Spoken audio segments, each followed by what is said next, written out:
All right, this is day 6 and we're at Menari, and today is a rest day. Well, sort of. We're going to walk 5 hours, which if I told the guys 6 days ago, they would have dropped their heads, but now they've been walking for 5 days, their body's feeling strong, and this will feel like a relatively easy day. We should get to Naoro by around lunchtime. That's where we're going to have lunch. But on the way, we're going to have a lot of fun. We're going to walk through the swamp, and then we're going to get to Brown River and do a bit of body surfing down the river. That's really a lot of fun.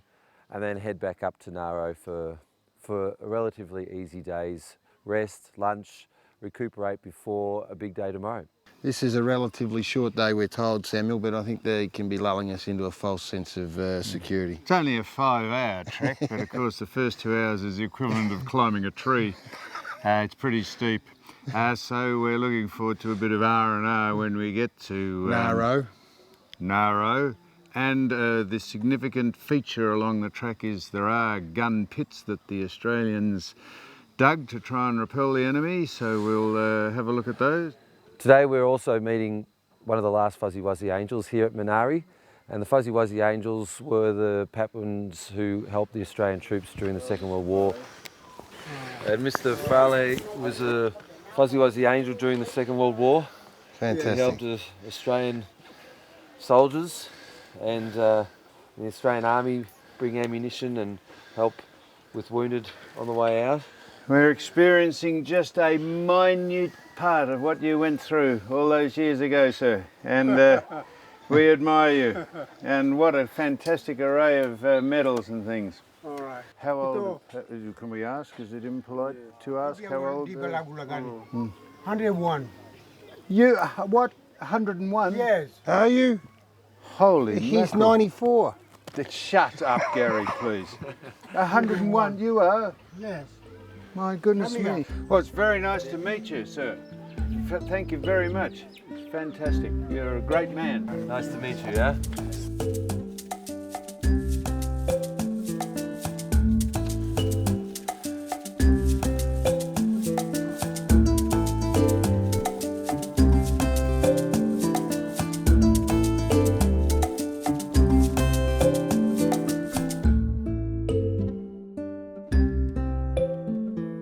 Finished a very tough climb. We're feeling a bit sorry for ourselves. Thought we'd been amazing in actual facts, and we're taking a few deep breaths. And then 15 kids from Tasmania, our school, came through. They were on a Duke of Edinburgh expedition, and they were smiling and laughing and skipping, and so we had to straighten up very quickly for us.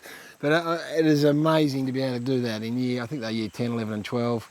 To experience that at that age, I think is, I wish my kids had done it, to be perfectly honest. They get a greater appreciation for life in general. Just a great grounding in discipline and constitution and resolve and all those cliched words, but there's no other words to say. Just toughens you up a little just to see what life actually can demand of you and your body.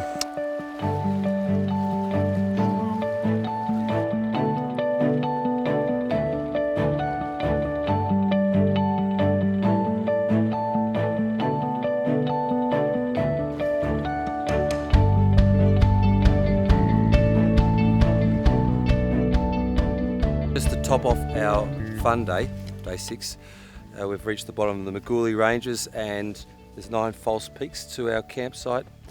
So it's as if you reach the top, you get to the plateau, and then you realise you've got another one. So we'll count them out, and we'll be there in about an hour's time.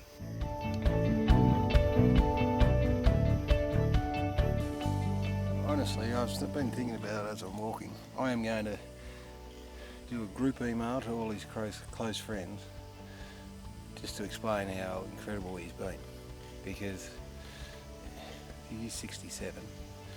In the end, he was looking forward to doing it, but he had no comprehension of how hard it was, because I didn't either, and I knew it'd be tougher than he thought it would be.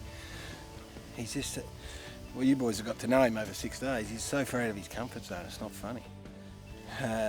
He'd be in so much pain. He'd be so angry. He's not eating the food that he loves.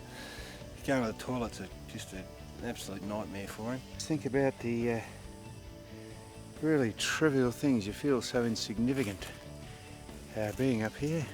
Well, you feel insignificant being at home. All the little things you worry about, you're left put money in the meter to park the car, paid the registration.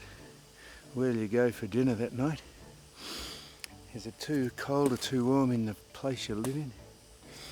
All those trivial things, you think, how absolutely pathetic is our lives when you put this into context.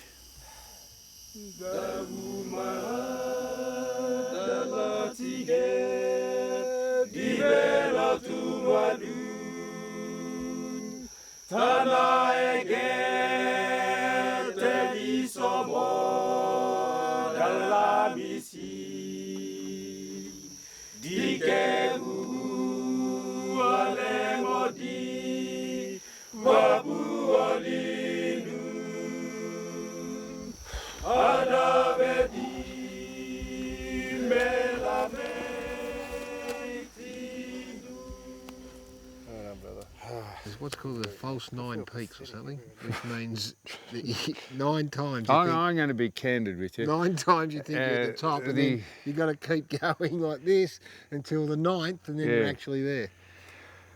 I was told, I was advised by the tour leader and coordinator Viscount Peter Miller that it was an easy day, and I'm here to tell you, if you ever come on this trip, the 6th day is a real toughie. Don't worry about that. Now, I want to say this. Of course, while you're doing it, you get it frustrated and annoyed with yourself that you're finding it so hard, or I did, because I'm probably, you know, these boys are a lot younger, so I know I did a bit of whinging, but when we get here, it is great. It's a great thing to do. It's a great adventure. And so I'm glad that I'm doing it. I don't want people to think that I'm not glad I'm doing it, but you like to whinge at the time because it's really tough. I find it really tough.